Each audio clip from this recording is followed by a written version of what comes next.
নমস্কার, নববার্তা বাংলা নিউজে সবাইকে স্বাগত জানাই। সরাসরি আজকের বিগ ব্রেকিং নিউজ ঝটপট দেখে নেব। ৩২,০০০ প্রাথমিক শিক্ষকের ভবিষ্যৎ এবার সুপ্রিম কোর্টের হাতে। প্রাথমিকে ৩২,০০০ শিক্ষকের চাকরি বহালের নির্দেশকে চ্যালেঞ্জ। সুপ্রিম কোর্টে গোটা নিয়োগ প্রক্রিয়ায় দুর্নীতির হদিশ পেয়ে এর আগে সিঙ্গেল বেঞ্চ সব চাকরি বাতিল করেছিল। তাহলে থাকছে তো চাকরি? জানাবো পুরোটা। বিশেষ ঘোষণা।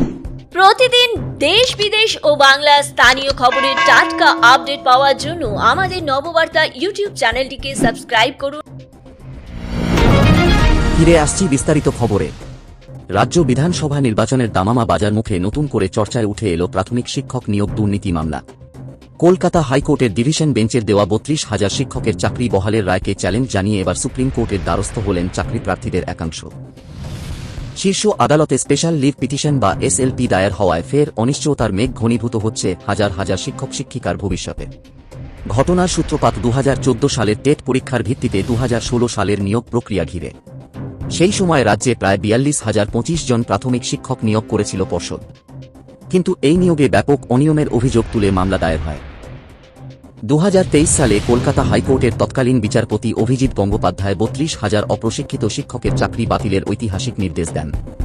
একই সঙ্গে ৩ মাসের মধ্যে নতুন নিয়োগ প্রক্রিয়া শুরুর নির্দেশও দিয়েছিলেন তিনি। এই রায়কে চ্যালেঞ্জ জানিয়ে ডিভিশন বেঞ্চে যায় প্রাথমিক শিক্ষা পর্ষদ। সেখানে সিঙ্গেল বেঞ্চের নির্দেশের ওপর স্থগিতাদেশ জারি হয়। মামলাটি একবার সুপ্রিম কোর্টে গেলেও শীর্ষ আদালত তা পুনরায় হাইকোর্টের ডিভিশন বেঞ্চে ফেরত পাঠায়। গত বছরের ৩ ডিসেম্বর কলকাতা হাইকোর্টের ডিভিশন বেঞ্চের বিচারপতি গঙ্গোপাধ্যায়ের চাকরি বাতিলের রায়টি খারিজ করে দেয়। এর ফলে চাকরি বেঁচে যায় ৩২,০০০ শিক্ষক শিক্ষিকার। কিন্তু সেই স্বস্তি দীর্ঘস্থায়ী হল না। চাকরি প্রার্থীদের একাংশ ডিভিশন বেঞ্চের সেই রায়কে মানতে নারাজ।